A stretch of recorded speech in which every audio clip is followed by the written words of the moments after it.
On dit que l'amour est inconditionnel, mais Grant Miller a prouvé qu'il y a bien des conditions.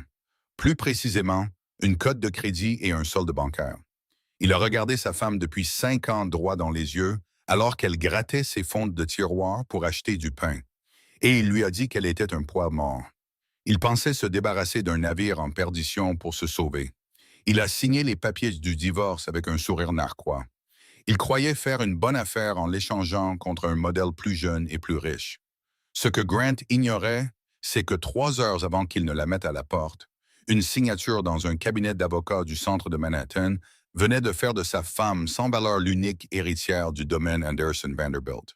Il ne divorçait pas d'une indigente. Il tournait le dos à un empire d'1,3 milliard de dollars. Et quand il l'a découvert, il était déjà bien trop tard. Le chauffage était coupé depuis 3 jours.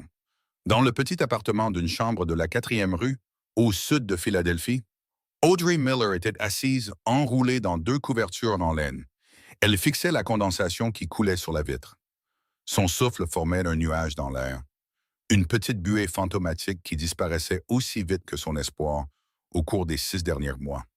Sur la table devant elle, il y avait une pile d'enveloppes. Chacune était tamponnée de lettres rouges agressives. Dernier avis en retard, agence de recouvrement. Audrey se frotta les tempes. Elle avait 28 ans, mais dans la faible lumière grise de l'après-midi d'hiver, elle en paraissait 50. Ça n'avait pas toujours été comme ça. 2 ans plus tôt, elle et Grant formaient le couple en or de leur petit cercle d'amis. Grant avait une start-up prometteuse dans la logistique technologique et Audrey travaillait comme graphiste. Mais le marché s'est effondré. Les investisseurs de Grant se sont retirés et Audrey a été licenciée quand son agence a réduit ses effectifs. Ils avaient épuisé leurs économies en 6 mois. Ils ont vendu la voiture. Ils ont emménagé dans cet appartement minuscule. Et quelque part entre le premier découvert bancaire et la vente de l'alliance de sa grand-mère, l'amour avait disparu des yeux de Grant. Il avait été remplacé par un ressentiment latent. Le bruit d'une clé grattant dans la serrure la fit sursauter. La porte s'est ouverte et Grant est entré. Il a apporté avec lui une rafale de vent glacial ainsi qu'une odeur de parfum de luxe. Quelque chose qui n'avait pas sa place dans leur vie actuelle. Il ne portait pas sa parka usée. Il portait un élégant caban bleu marine, un qu'elle n'avait jamais vu auparavant. Grant. Audrey se leva, la couverture glissant de ses épaules. Où étais-tu? Le propriétaire est encore passé. Il a dit que si nous n'avions pas les 6 cents dollars d'ici vendredi, elle changerait les serrures. Grant ne la regarda pas. Il accrocha soigneusement son nouveau manteau au porte-manteau. Il lissa les épaules avec une méticulosité qui retourna l'estomac d'Audrey. Il se retourna, le visage vide. Ses yeux étaient froids et durs comme de la pierre. « Je me suis occupé du propriétaire, » dit Grant, la voix dénuée d'émotion. « Je lui ai dit que je le déménageais. » Audrey cligna des yeux, les mots ne parvenant pas tout à fait à son cerveau. « On déménage? Où est-ce qu'on va? » « Grant, tu as trouvé un endroit moins cher où tu as obtenu le prêt. » Grant éclata de rire, un son bref et sec qui résonna dans la pièce vide. Il s'approcha de la table et balaya la pile de factures impayées sur le sol d'un geste violent de la main. « Pas nous, Audrey. Moi. » Il plongea la main dans la poche intérieure de son blazer et en sortit une épaisse enveloppe Kraft. Il la jeta sur la table, là où se trouvaient les factures. « J'en ai fini, dit-il. J'en ai fini avec la pauvreté. J'en ai fini de compter chaque centime. Et j'en ai fini que tu me tires vers le bas. » Audrey fixa l'enveloppe. Demande de dissolution de mariage. Grant, sa voix tremblait. On s'est promis pour le meilleur et pour le pire. On traverse juste une mauvaise passe. J'ai un entretien demain au restaurant sur Main et... Un restaurant, ricana Grant, sa lèvre se retroussant de dégoût. Tu crois que je veux être marié à une serveuse? Je suis un entrepreneur, Audrey. J'ai une vision. J'ai du potentiel. Et toi, tu n'es qu'une encre. Il s'approcha d'un pas, la dominant de sa taille. J'ai rencontré quelqu'un qui comprend vraiment ce qu'est le succès. Chloé ne compte pas les bons de réduction, Audrey. Son père possède la concession où je fais du conseil. Elle croit en moi. L'air quitta les poumons d'Audrey. Chloé, cette stagiaire pour qui tu m'as dit de ne pas m'inquiéter, elle n'est plus stagiaire, dit Grant doucement. Elle est ma partenaire dans tous les sens du terme, et elle ne veut pas que je traîne des boulets. Audrey sentit une larme couler sur sa joue froide. Je suis un boulet? Je t'ai soutenu pendant 3 ans pendant que tu montais cette entreprise. J'ai payé le loyer quand tu n'avais aucun revenu. J'ai vendu mes bijoux pour que tu puisses acheter un serveur. Et regarde où ça nous a menés, cria Grant en désignant l'appartement glacial. Nulle part. Tu portes malheur, Audrey. Tout ce que tu touches se transforme en poussière. J'ai besoin d'un nouveau départ. Et ça commence par me débarrasser de toi. Il tapota les papiers, signe-les. Je veux une rupture nette. Pas de pension alimentaire, pas de partage des biens. Non pas qu'on ait des biens à partager. Signe juste ça et je te donnerai 500 dollars pour t'aider à déménager tes affaires. 500 dollars, murmura Audrey. Grant, je n'ai nulle part où aller. Mes parents sont morts. Je n'ai pas de famille. Pas mon problème, dit Grant en regardant sa montre. Une nouvelle Apple Watch, remarqua-t-elle. Chloé attend dans la voiture. C'est une Mercedes, au fait. Siège chauffant. Tu devrais voir ça. La cruauté était si désinvolte, si facile pour lui. Ça a brisé quelque chose en Audrey. Pas son cœur, il était déjà en miettes, mais sa peur. Une froide détermination l'a remplacée. Elle ramassa le stylo qui traînait sur la table. Sa main tremblait, non pas de tristesse, mais d'une rage soudaine et incandescente. « Tu veux que je parte ?» demanda-t-elle doucement. « Hier » répondit Grant. « Très bien. » Elle signa les papiers. Le grattement du stylo fut le seul son dans la pièce. Elle ne lut pas les clauses. Elle s'en fichait. Elle voulait juste qu'il disparaisse de sa vue. Elle lui repoussa les papiers. « Prends-les et sors. » Grant arracha les papiers, vérifiant la signature avec un sourire satisfait. Il plongea la main dans sa poche, sortit 5 billets de 100 $ neufs et les lui jeta. Ils tombèrent en virevoltant comme des feuilles mortes sur le linoléum sale. « Choix intelligent, dit-il. Bonne chance avec le boulot au restaurant, Audrey. Essaye de ne pas te tromper dans les commandes de café. » Il tourna les talons et sortit. La porte claqua, faisant vibrer le cadre de la fenêtre. Audrey resta dans le silence, l'argent gisant à ses pieds. Elle ne le ramassa pas. Elle s'effondra sur le sol, ramenant ses genoux contre sa poitrine, et sanglota jusqu'à en avoir la gorge à vif. Elle était seule. Elle était fauchée. Elle était divorcée. Elle avait touché le fond. Du moins, c'est ce qu'elle pensait. 2 jours plus tard, Audrey emballait ses quelques affaires dans des cartons qu'elle avait récupérés derrière un supermarché. Le propriétaire lui avait donné jusqu'à midi pour quitter les lieux. Elle n'avait nulle part où aller. Un refuge pour femmes sur la 22e rue lui avait dit qu'ils auraient peut-être un lit, mais c'était première arrivée, première servie. Elle ferma le dernier carton contenant ses carnets de croquis et quelques photos encadrées de ses parents. Ils étaient morts dans un accident de voiture quand elle avait 10 ans. Elle avait été élevée en famille d'accueil, ballottée de maison en maison jusqu'à sa majorité. Grant avait été la première personne qu'elle pensait être permanente. Un coup sec à la porte la fit sursauter. « Le propriétaire », pensa-t-elle. « Il est en avance. » Elle s'essuya les mains poussiéreuses sur son jean et ouvrit la porte, se préparant à supplier pour 1 heure de plus. Mais ce n'était pas le propriétaire. Dans le couloir se tenait un homme qui semblait tout droit sorti d'un magazine de droit des affaires.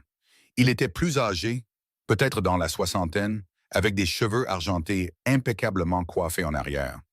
Il portait un costume 3 pièces anthracite qui coûtait probablement plus que ce qu'Audrey avait gagné dans toute sa vie. Il tenait une maillette en cuir et la regardait à travers des lunettes sans monture. « Madame Audrey Miller ?» demanda-t-il. Sa voix était profonde, cultivée et polie. « C'est juste Audrey maintenant, » dit-elle avec lassitude, en tenant fermement la porte. « Si vous cherchez Grant, il n'habite plus ici. Et si vous êtes un agent de recouvrement, vous perdez votre temps, il n'y a rien à prendre. » L'homme offrit un petit sourire bienveillant. « Je ne suis pas un agent de recouvrement, Audrey. Je m'appelle Arthur Sterling. Je suis l'associé principal du cabinet Sterling, Holloway et Associés, basé à New York. Puis-je entrer? » Audrey hésita. « Je suis en train de déménager. L'endroit est en désordre. »« Ce n'est pas un problème, » dit M. Sterling. « Cela concerne une affaire d'une importance urgente concernant votre lignée biologique. » Audrey fronça les sourcils. « Ma lignée? Mes parents sont morts il y a des années. Je n'ai pas de famille. C'est ce qu'on vous a fait croire, » dit M. Sterling en entrant dans la pièce alors qu'elle reculait. Mais ce n'est pas toute la vérité. Il ne regarda pas la misère ambiante avec jugement. Au lieu de cela, il regarda Audrey avec un étrange mélange de pitié et de respect. Il posa sa maillette sur la table bancale, ouvrit les fermoirs dorés et en sortit un épais document relié de velours bleu. Audrey, le nom d'Archibald Anderson, vous dit-il quelque chose? Audrey secoua la tête. Non. Devrais-je? Archibald Anderson, commença Sterling, était un magnat de l'immobilier. Il possédait environ 30% des gratte-ciels commerciaux de Seattle, ainsi que d'importantes participations à Manhattan et à Londres. On le surnommait le magnat silencieux. Il est décédé il y a 3 semaines. Je suis désolé de l'apprendre, dit Audrey, confuse. Mais qu'est-ce que ça a à voir avec moi? Sterling prit d'une profonde inspiration. Archibald Anderson était votre grand-père maternel. La pièce se mit à tourner. Audrey s'agrippa au dossier d'une chaise pour se stabiliser. C'est impossible. Ma mère elle était secrétaire. Elle n'a jamais mentionné un père magnat. Elle disait que ses parents étaient morts. Elle s'est enfuie, corrigea doucement Sterling. Elle laisse tomber amoureuse de votre père, un artiste sans le sou, et Archibald désapprouvait. C'était un homme dur, Audrey. Autoritaire. Votre mère a choisi l'amour plutôt que l'argent et a coupé tous les ponts.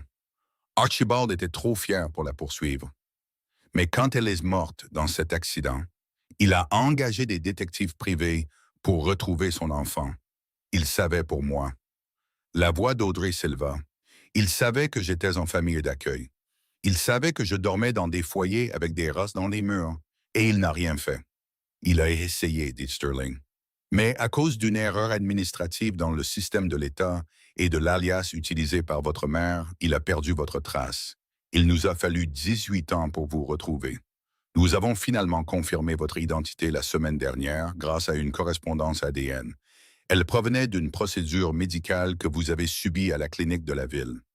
Audrey le dévisagea. La trahison de son grand-père l'abandonnant dans le système était douloureuse, mais la réalité du moment s'imposait. D'accord, dit-elle lentement. Donc, c'est mon grand-père, et il est mort. M'a-t-il laissé une lettre ou quelque chose comme ça? Les yeux de Sterling pétillèrent derrière ses lunettes. Il vous a laissé plus qu'une lettre, Audrey. Archibald ne s'est jamais remarié. Il n'a pas eu d'autres enfants. Dans ces dernières années, son plus grand regret était d'avoir perdu sa fille. Son testament est blindé et très spécifique. Sterling fit glisser le document bleu vers elle. En tant qu'unique descendante vivante d'Archibald Anderson, vous êtes l'unique bénéficiaire du Trust Anderson. Audrey regarda les papiers, le jargon juridique dansant devant ses yeux. Bénéficiaire? Est-ce que ça veut dire qu'il y a de l'argent? Elle espérait 10 000 $. Peut-être 20. Assez pour trouver un appartement, acheter une voiture d'occasion, peut-être retourner à l'école. Monsieur Sterling marqua une pause pour les faits. Le portefeuille comprend la Tour Anderson à Seattle, le complexe résidentiel de Kensington à Londres, 3 centres logistiques en Californie et des actifs liquides à la banque suisse UBS. Il ajusta ses lunettes. Après impôt, la valeur totale de l'héritage est d'environ 1,3 milliard de dollars. Le silence qui suivit fut lourd, absolu et assourdissant. Audrey ne cria pas. Elle ne s'évanouit pas. Elle arrêta simplement de respirer pendant 10 bonnes secondes. « Milliards, murmura-t-elle. Avec un M? Avec un M, confirma Sterling. Et qu'il y a une dernière chose. Le transfert de propriété a été déclenché au moment où nous vous avons localisé. Techniquement, depuis 9 heures ce matin, vous êtes déjà la propriétaire. J'ai ici une carte noire liée à votre compte de dépenses préliminaires. Elle a une limite de 5 millions de dollars. Il posa une carte en métal lourd et élégante sur la table, à côté des papiers du divorce qu'elle avait signé 48 heures plus tôt. Audrey fixa la carte, puis elle regarda l'endroit vide où Grant se tenait quand il lui a jeté les 500 $. Est-ce que quelqu'un d'autre est au courant? Demanda Audrey, son esprit s'emballant. Non, dit Sterling. La confidentialité était l'obsession d'Archibald. Le testament est scellé. La presse ne sait rien. Seul vous et mon cabinet le savons. La main d'Audrey plana au-dessus de la carte noire. Elle pensa à Grant. Elle pensa à son ricanement. Elle pensa à Chloé et au siège chauffant de la Mercedes. Elle pensa aux commentaires sur le poids mort. Monsieur Sterling, dit Audrey, j'allumais Sam. Une nouvelle lueur s'allumant dans ses yeux, une lueur dangereuse. Si je voulais acheter un bâtiment spécifique dans cette ville, disons celui qui abrite une certaine concession de voitures de luxe, à quelle vitesse cela pourrait-il se faire? Sterling sourit, et pour un avocat, c'était un sourire étonnamment malicieux. Avec vos ressources, mademoiselle Anderson, pardonnez-moi, madame Miller, nous pourrions probablement conclure l'affaire d'ici la fin de la journée. Audrey ramassa la carte. Elle était froide et lourde, comme une arme. Ne m'appelez pas Miller, dit-elle. Appelez-moi mademoiselle Anderson. Et monsieur Sterling, je vais avoir besoin qu'on me conduise à la concession Mercedes. J'ai quelques achats à faire. La transition entre l'appartement froid et plein de courants d'air de South Philly et la suite penthouse de l'hôtel Rittenhouse fut brutale. Audrey se tenait dans le hall en marbre, fixant son reflet dans un miroir à la feuille d'or. La femme qui la regardait était décharnée, pâle et vêtue d'un jean effiloché, mais ses yeux brillaient d'un feu nouveau.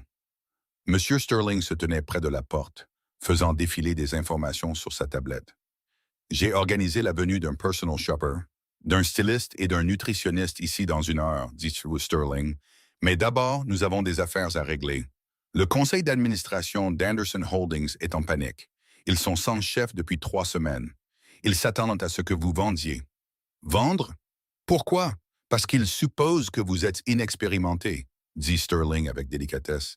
Ils veulent liquider les actifs, prendre leur parachute doré et s'enfuir. Une réunion du conseil est prévue vendredi à New York. Si vous ne vous présentez pas, ils voteront la dissolution du trust. J'y serai, dit Audrey, mais pas en tant qu'Audrey Miller. Cette femme est morte. Au cours des 48 heures suivantes, Audrey subit une transformation d'une précision chirurgicale. Ce n'était pas une question de vanité. Il s'agissait de faire de son apparence une arme. Ses cheveux châtains ternes furent teints en un riche chocolat noir et coupés en un carré plongeant qui criait l'autorité. Le jean usé fut remplacé par des tailleurs Armani, des blazers structurés et des talons Louboutin qui claquèrent sur le sol comme des coups de feu. Mais la vraie transformation eut lieu dans la salle de crise que Sterling avait installée dans la suite. Audrey passait 16 heures par jour à éplucher les portefeuilles. Elle avait un diplôme en design, mais elle avait un esprit pour déceler les schémas. Elle voyait ce que le conseil ne voyait pas. Elle voyait les propriétés sous-évaluées dans le quartier des abattoirs. Elle voyait les frais de gestion gonflés de la branche londonienne. Cette entreprise perd de l'argent à cause des frais de maintenance, marmonna Audrey la 2e nuit en montrant une feuille de calcul. À qui appartient la filiale de maintenance? Sterling regarda par-dessus son épaule. Une société écran appelée Apex Services. Elle appartient à... Laissez-moi vérifier. Ah, Silas Thorne, l'un des membres de votre conseil d'administration. Il facture à sa propre entreprise 3 fois le prix du marché pour nettoyer ses propres bâtiments, dit Audrey, la voix dure. Il me vole. Il semblerait, nota Sterling. C'est aussi lui qui insiste le plus pour que vous vendiez. On s'occupera de lui, dit Audrey. Mais d'abord, je veux savoir pour Grant. Je vous ai déconseillé de regarder en arrière, mademoiselle Anderson. Je ne regarde pas en arrière, Arthur. Je regarde mes investissements.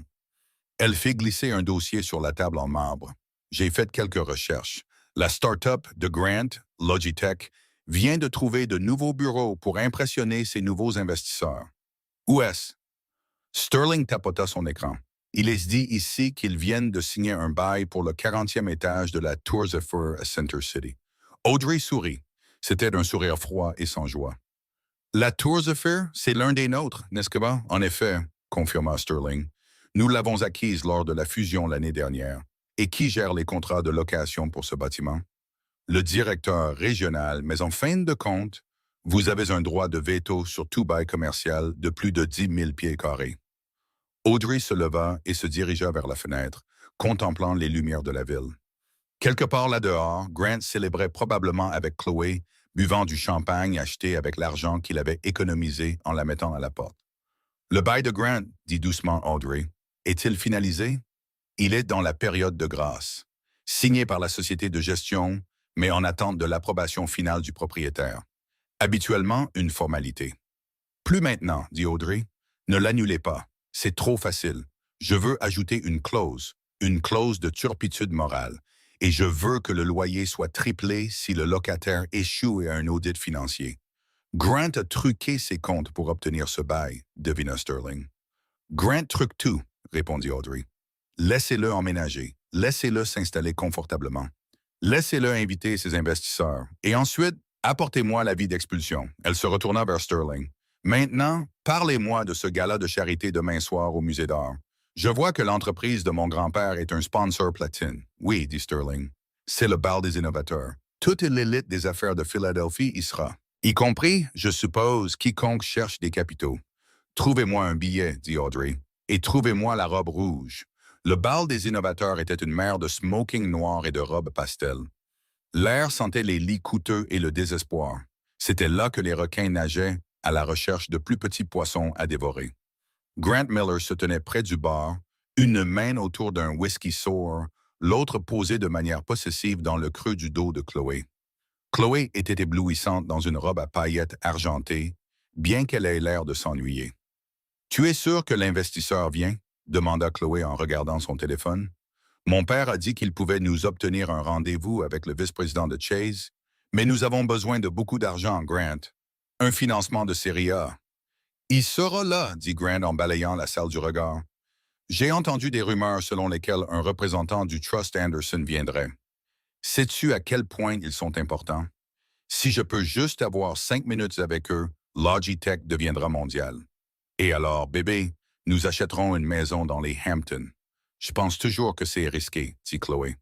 Emménager dans cet immense bureau avant d'avoir obtenu le financement. Il faut faire semblant pour y arriver, dit Grant avec un clin d'œil. La perception est la réalité. Nous avons l'air de réussir, donc nous réussirons. De plus, je me suis débarrassé du poids mort. Ma chance est en train de tourner. Il était sur le point de prendre une gorgée de sa boisson quand la pièce devint soudainement silencieuse. Le brouhaha aux tables s'éteignit. Le quatuor à cordes sembla hésiter. Les têtes se tournèrent vers le grand escalier. Descendant les escaliers, c'était une apparition. Elle portait une robe en soie rouge sang qui moulait sa silhouette comme une seconde peau, avec une fente qui montait jusqu'à sa cuisse. Des diamants, des vrais, des lourdes. Des diamants vintage scintillaient à sa gorge et à ses oreilles. Ses cheveux sombres étaient coupés nets, son maquillage impeccable. Elle se déplaçait avec une grâce prédatrice, flanquée de 2 grands gardes du corps et d'un homme aux cheveux argentés en costume. Grant s'étouffa avec sa boisson. « Qui est-ce? » murmura Chloé, ses yeux se plissant de jalousie. Grant la dévisagea.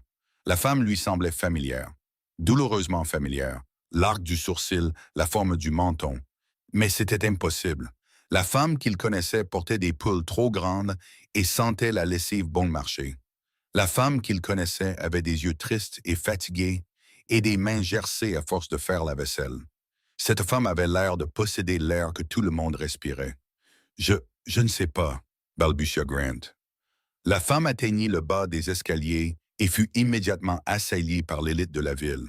Le maire lui serrait la main. Le PDG de Comcast inclinait la tête. « Allons voir, » dit Chloé en tirant Grant vers la foule. Ils se frayèrent un chemin à travers le cercle d'admirateurs. Grant ajusta sa cravate, arborant son meilleur sourire de vendeur. « Excusez-moi, » dit Grant en bousculant un serveur. « Grant Miller, PDG de Logitech. » La femme se tourna. Pendant un instant, le monde s'arrêta. Grant se retrouva à regarder des yeux sombres, profonds et absolument terrifiants. « Bonjour, Grant, » dit-elle. Sa voix était douce, riche et glaciale. La mâchoire de Grant tomba. « Audrey ?»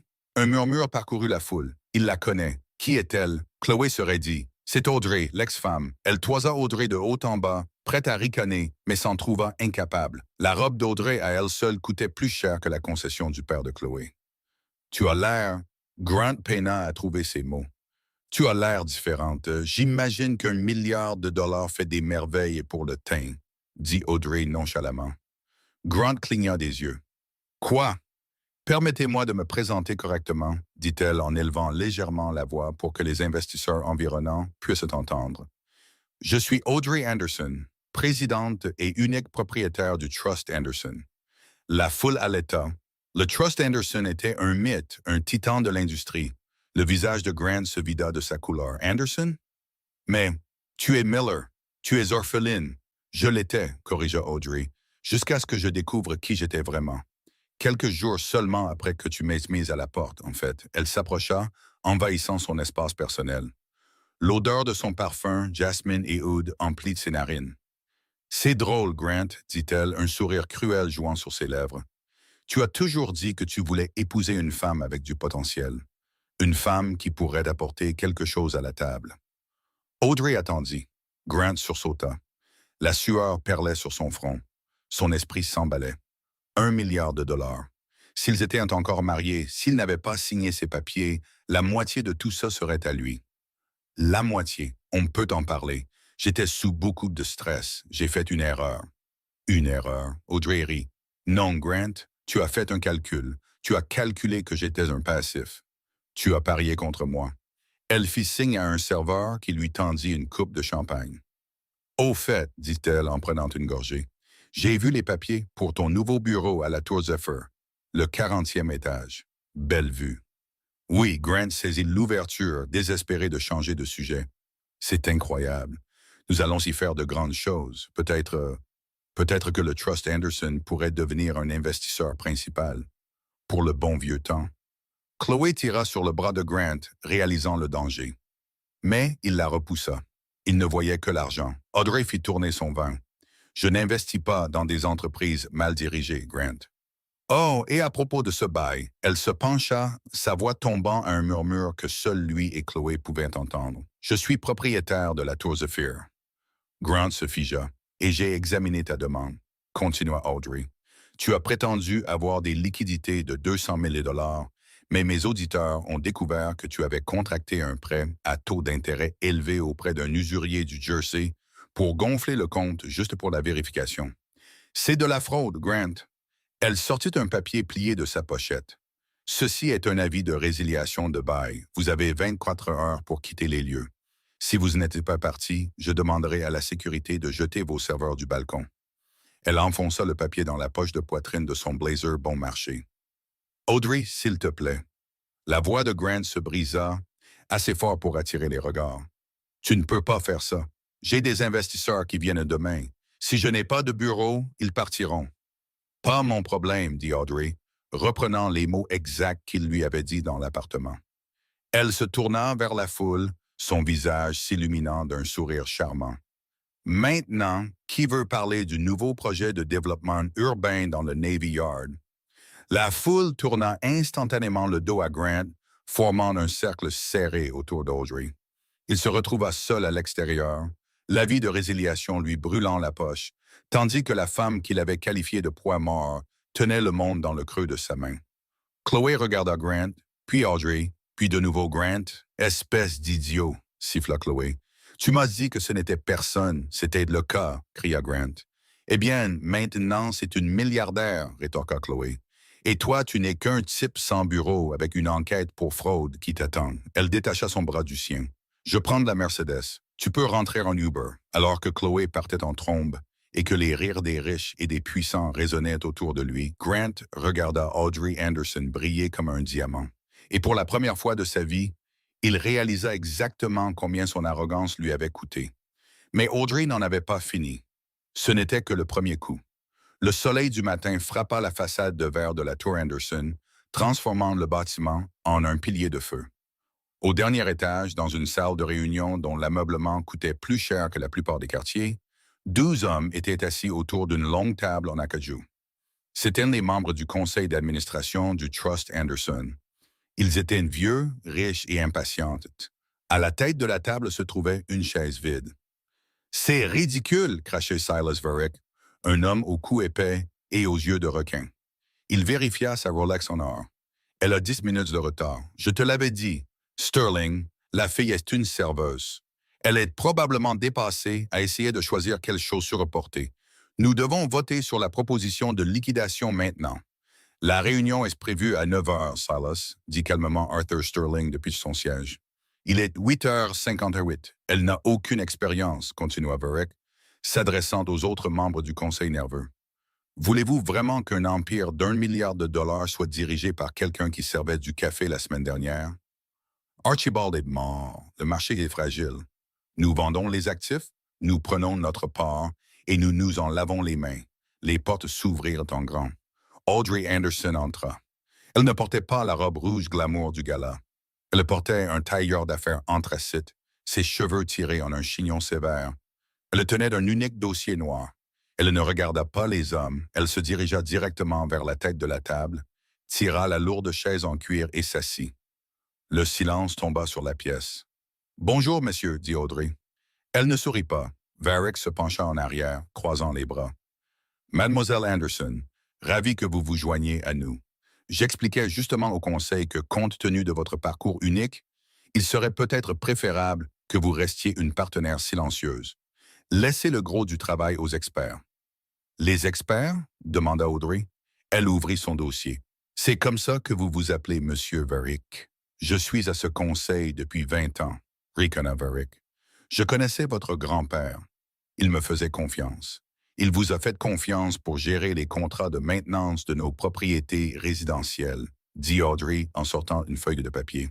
C'est pourquoi j'ai trouvé intéressant que, depuis 5 ans, nous payons une société appelée Apex Services 40% au-dessus du prix du marché pour des réparations qui, selon les plaintes des locataires, sont rarement effectuées. Le visage de Varick se crispa. L'inflation, les coûts de main-d'œuvre. Apex Services, continua Audrey, sa voix s'élevant légèrement, est enregistré aux îles Caïmans. Mais le signataire du compte bancaire est une certaine Martha Varick. C'est votre femme, n'est-ce pas, Silas? La pièce devint mortellement silencieuse. Les autres membres du conseil s'agitèrent sur leur siège, regardant tour à tour Audrey et Varick. C'est une explication de conflit d'intérêts que je peux fournir, balbutia Varick, la sueur perlant sur sa lèvre supérieure. C'était une mesure temporaire pour assurer le contrôle de la qualité. C'est du détournement de fonds, corrigea Audrey. J'ai demandé à M. Sterling de faire un audit jury comptable la nuit dernière.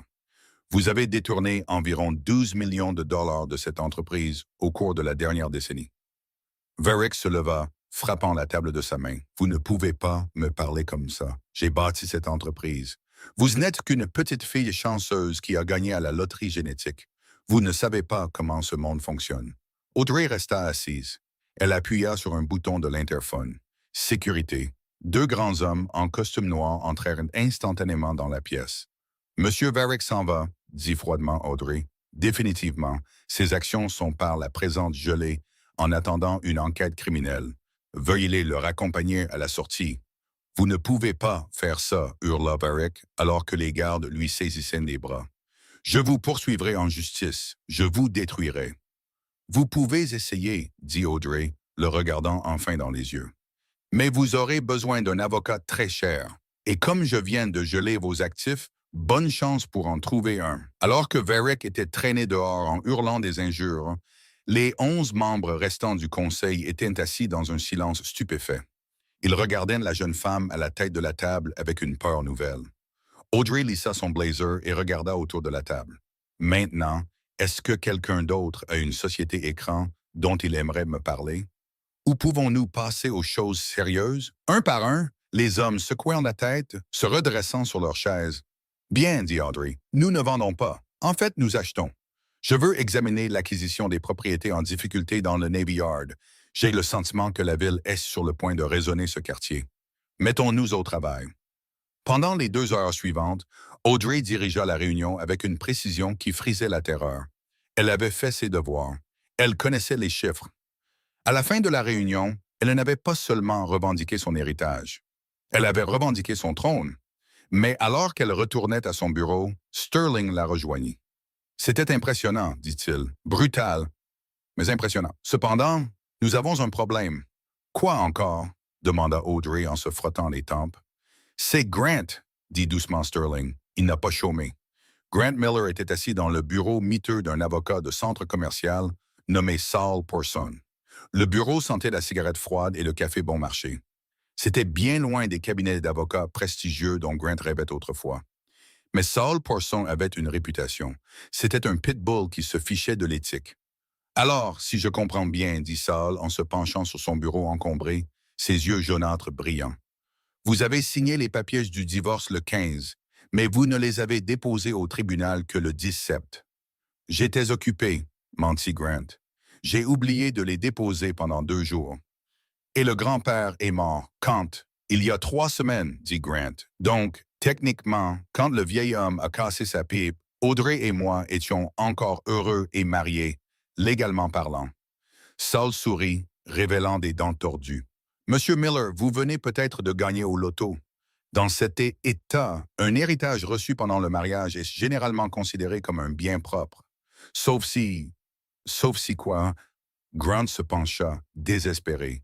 Sauf si nous pouvons prouver qu'elle était au courant de l'héritage et l'a dissimulé pour vous inciter à signer les papiers du divorce. C'est de la fraude. Une manœuvre frauduleuse. Si nous pouvons prouver qu'elle vous a trompé, nous pouvons faire annuler l'accord de divorce. Ensuite, nous demandons un nouveau divorce et nous exigeons une répartition équitable des biens matrimoniaux. Les biens matrimoniaux, murmura Grant, qui incluent maintenant le 1,3 milliard. Exactement, dit Saul, nous n'avons pas besoin de gagner un procès. Nous avons juste besoin de faire assez de bruit pour qu'elle accepte un arrangement. Une femme comme elle, une nouvelle riche qui essaie de se faire une réputation, elle ne voudra pas d'un procès public désordonné où elle passe pour une arnaqueuse qui a dupé son pauvre mari en difficulté. Grant se rassit, un lent sourire se dessinant sur son visage. Elle m'a humilié, Saul. Elle m'a expulsé de mon bureau. Elle a retourné toute la ville contre moi. Je veux qu'elle paie. Oh, elle paiera, gloussa Saul. Signez ici. Nous allons la poursuivre pour 500 millions de dollars. 3 jours plus tard, Audrey était en pleine inspection de site sur un chantier de construction à West Philly lorsque son téléphone explosa. D'abord, un texto de Sterling. Regarde les infos. Maintenant. Puis une notification de Twitter. Le hashtag arnaque milliardaire en tendance. Audrey ouvrit le lien. Un titre de tabloïd criait en lettres grasses. Héritière ou arnaqueuse. Audrey Anderson accusée d'avoir caché des milliards pour larguer son mari fauché. L'article était vicieux. Il dépeignait Grant comme un entrepreneur sympathique et travailleur qui avait soutenu sa femme pendant des années pour être impitoyablement jeté au moment où elle a touché le jackpot. Il affirmait qu'Audrey était au courant de l'argent depuis des semaines et avait piégé Grant dans un divorce rapide pour éviter de partager la fortune. Incroyable, marmonna Audrey, sa main tremblant de rage. Elle se précipita vers la voiture. Amenez-moi au bureau de Sterling. Vite. Quand elle arriva, l'atmosphère était tendue. Sterling était au téléphone, criant sur un éditeur. Il raccrocha violemment quand Audrey entra. Il a intenté un procès, dit sombrement Sterling. Il prétend qu'il y a eu manœuvre frauduleuse. Il veut la moitié, Audrey, et la presse se régale. Le récit est parfait pour eux. La femme riche au cœur froid qui écrase le petit gars. Il ment. Audrey arpentait la pièce. Il m'a mise à la porte. Il ne savait pas pour l'argent et moi non plus. Vous êtes venu à mon appartement 2 jours après son départ. Je le sais, dit Sterling, mais le public ne le sait pas. Et les tribunaux sont lents. Grant parie que vous accepterez un arrangement pour que ça s'arrête. Il sait que cela gèlera votre capacité à conclure de nouvelles affaires. Le conseil m'appelle déjà. Ils sont paniqués. Verrick donne probablement aussi des informations à Grant. Audrey se dirigea vers la fenêtre. Elle regarda la ville dont elle possédait maintenant une partie. Elle pensa au sourire narquois de Grant quand il lui a jeté ses 500 dollars. Elle pensa à lui essayant de détruire sa réputation juste pour obtenir un paiement qu'il n'avait pas mérité. « Il veut se battre », demanda doucement Audrey. « Il veut un arrangement », dit Sterling. « Il demande 50 millions pour abandonner le procès. » Audrey se retourna. Ses yeux étaient durs comme des diamants. « Non. Audrey, sorry. Rien que les frais de justice. J'ai dit non. Le coupa Audrey. Je ne lui donnerai pas un centime. Il veut un spectacle public. Très bien. Je vais lui en donner un. Elle se dirigea vers le bureau de Sterling. Avez-vous toujours les images de surveillance du couloir de mon ancien immeuble? Sterling marqua une pause. Les détectives privés les ont récupérés lorsque nous vérifions votre identité, juste pour confirmer votre résidence. Oui, nous les avons. Y a-t-il du son? C'est un immeuble bon marché, Audrey. Probablement juste de la vidéo. Pourquoi? Parce que, dit Audrey, son esprit travaillant furieusement. Grant a fait une erreur. Il a dit dans le procès que je l'avais piégé pour qu'il signe. Il a dit que c'est moi qui suis venu à lui avec les papiers. Oui, c'est ce qu'il prétend. Mais la vidéo le montrera arrivant à l'appartement avec les papiers à la main. Elle le montrera entrant, restant 10 minutes, et partant, et attendez. Audrey se souvint de quelque chose. Quand il est parti, dit lentement Audrey, il m'a jeté de l'argent. Mais il a laissé tomber les clés.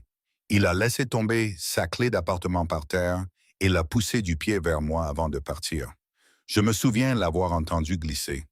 D'accord, dit Sterling, ne sachant pas où elle voulait en venir. S'il m'a poussé la clé du pied, dit Audrey, cela signifie qu'il a renoncé à sa résidence.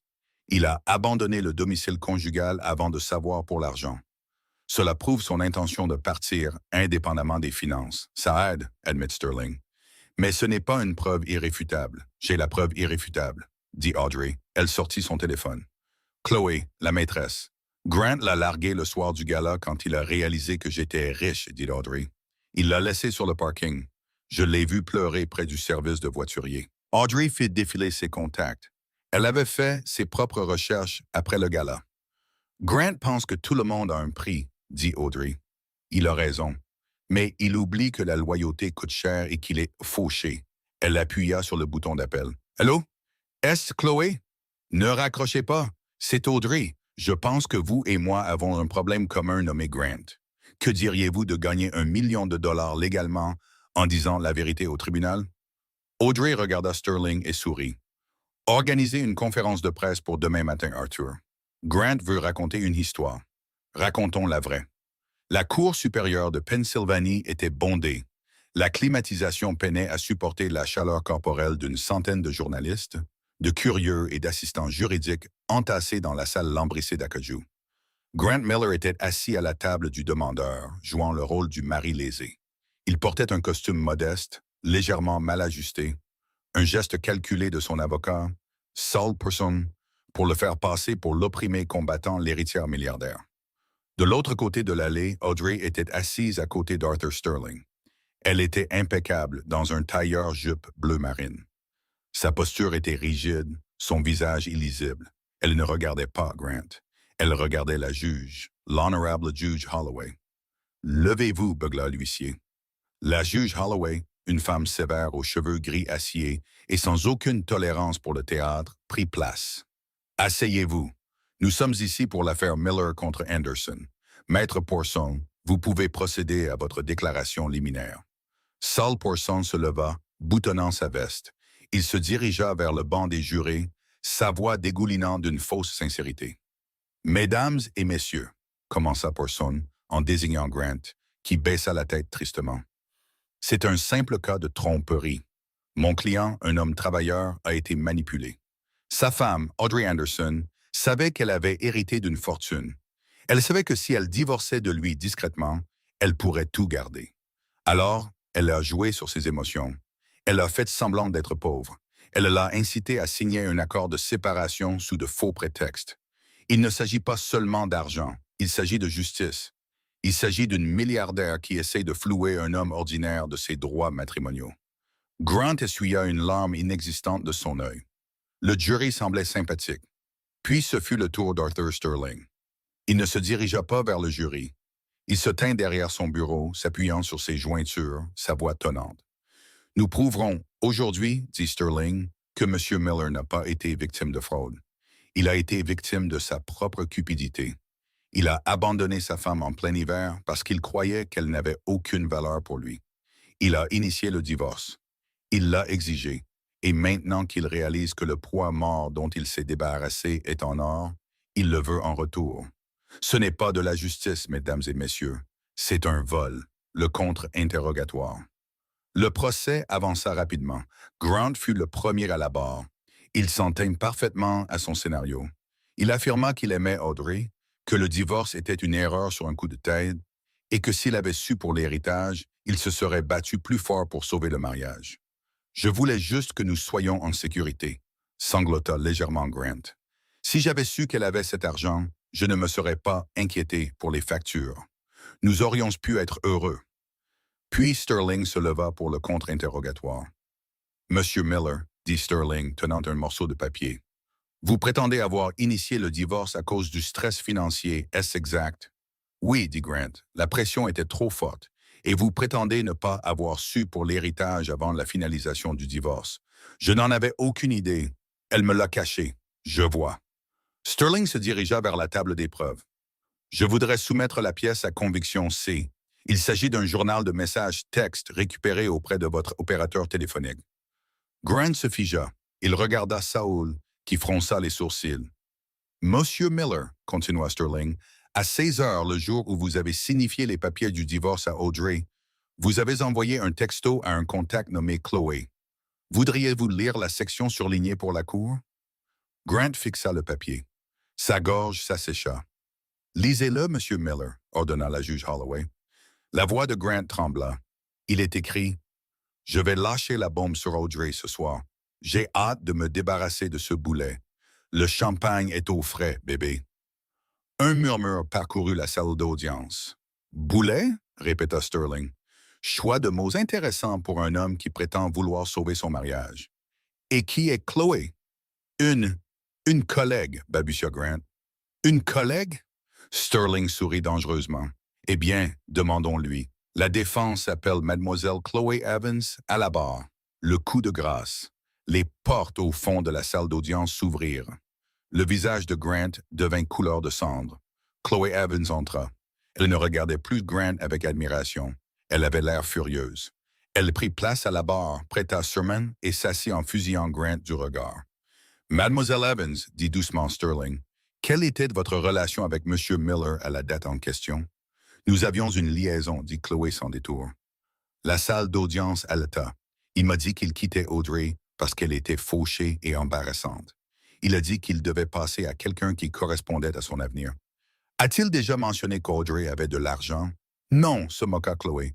Il riait de sa pauvreté. Il m'a dit qu'il lui avait jeté 500 dollars juste pour la faire se sentir petite. Il a dit, et je cite, « Elle ne vaut rien ». Grant s'enfonça dans sa chaise, le visage dans les mains. Le jury ne le regardait plus avec sympathie. Il le regardait avec dégoût. « Et pourquoi témoignez-vous aujourd'hui, mademoiselle Evans ?» demanda Sterling. « Parce qu'il a essayé de m'utiliser aussi, » dit Chloé, sa voix tremblant de colère. « Il m'a promis un avenir, mais à la seconde où il a découvert qu'Audrey était riche, il m'a largué sur un parking pour courir après son argent. Grant Miller n'aime personne d'autre que lui-même. » « Pas d'autres questions, » dit Sterling.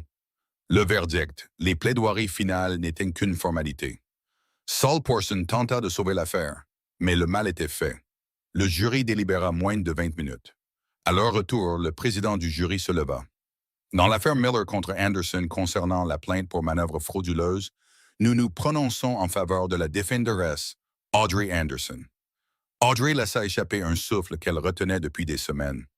Sterling lui serra l'épaule. Mais la juge Holloway n'avait pas fini.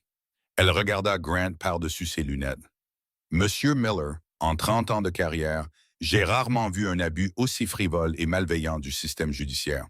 Vous avez abandonné votre femme alors qu'elle était sans ressources, et vous avez cherché à l'exploiter quand elle a réussi. Vous êtes condamné à payer l'intégralité des frais de justice de la défenderesse, s'élevant à 250 000 $. La tête de Grant se releva brusquement. Je n'ai pas ce genre d'argent, alors je vous suggère de trouver un travail, dit froidement la juge. Affaire classée, la rencontre finale. Audrey sortit du palais de justice et descendit les larges marches de pierre. Le soleil d'hiver brillait, vif et pur. Les journalistes criaient son nom. Les flashs des appareils photo crépitaient comme des éclairs, mais la sécurité les tenait à distance. En bas des marches, Grant attendait. Il avait l'air anéanti. Sa cravate était défaite, ses cheveux en désordre. Il ressemblait à l'homme désespéré qu'il avait essayé de faire d'Audrey. Il la vit et fit un pas en avant. « Audrey !» croissa-t-il. Audrey s'arrêta. Elle fit signe à sa sécurité de faire une pause. Elle se tenait 2 marches au-dessus de lui, le regardant de haut. « Audrey, s'il te plaît !» supplia Grant, sa voix se brisant. « Je suis ruiné. La juge. Les frais. Je vais faire faillite. Tu as des milliards. Tu peux arranger ça. S'il te plaît, au nom de ce que nous avions. » Audrey le regarda. Elle se souvint de l'appartement froid. Elle se souvint de la peur d'être sans abri. Elle se souvint de la personne qu'elle était, la fille qui pensait avoir besoin de lui pour survivre. « Ce que nous avions, dit doucement Audrey, était un mensonge. Tu aimais une version de moi qui te faisait te sentir supérieur. Et au moment où j'ai eu besoin de toi, tu m'as jeté. Je suis désolé, pleura Grant. J'ai été stupide. Je vois mon erreur maintenant. Tu ne vois pas une erreur, Grant, dit Audrey, sa voix dure comme l'acier. Tu vois un compte en banque. Elle plongea la main dans son sac. Les yeux de Grant s'illuminèrent d'une lueur d'espoir. Allait-elle lui faire un chèque? Audrey, sortit un unique billet de 5 dollars. Elle descendit les marches et le glissa dans la poche de poitrine de son costume. « Tiens, dit-elle, c'est pour le bus. Essaie de ne pas te tromper dans les commandes de café à ton prochain travail. » Elle lui tourna le dos et se dirigea vers la limousine noire qui l'attendait. Sterling lui tint la porte. « Où allons-nous, mademoiselle Anderson ?» demanda le chauffeur. Audrey regarda par la fenêtre alors que la voiture s'éloignait, laissant Grant Miller seul sur le trottoir, une petite silhouette qui rapetissait dans son rétroviseur. « La tour Anderson !» sourit Audrey. « J'ai un empire à diriger. » Grant Miller passa le reste de sa vie à courir après le fantôme de la fortune qu'il avait jeté. Il fit faillite 6 mois plus tard et retourna vivre dans le sous-sol de ses parents, connu à jamais comme l'homme qui a gâché un sac d'1 milliard de dollars pour un coup d'égo bon marché. Audrey, de son côté, n'a pas seulement survécu, elle a prospéré. Elle a transformé le Trust Anderson en une force mondiale pour le bien, lançant la Fondation Seconde Chance pour aider les femmes à se remettre sur pied après des abus financiers. La morale de l'histoire, faites attention à qui vous marchez dessus en grimpant à l'échelle, car vous ne savez jamais qui vous pourriez rencontrer en redescendant. Si vous avez apprécié cette histoire de karma et de justice, n'hésitez pas à laisser un pouce bleu. Ça aide vraiment la chaîne à se développer. N'oubliez pas de vous abonner et d'activer la cloche de notification pour ne jamais manquer une nouvelle histoire. Qu'auriez-vous fait à la place d'Audrey? Auriez-vous donné un centime à Grant?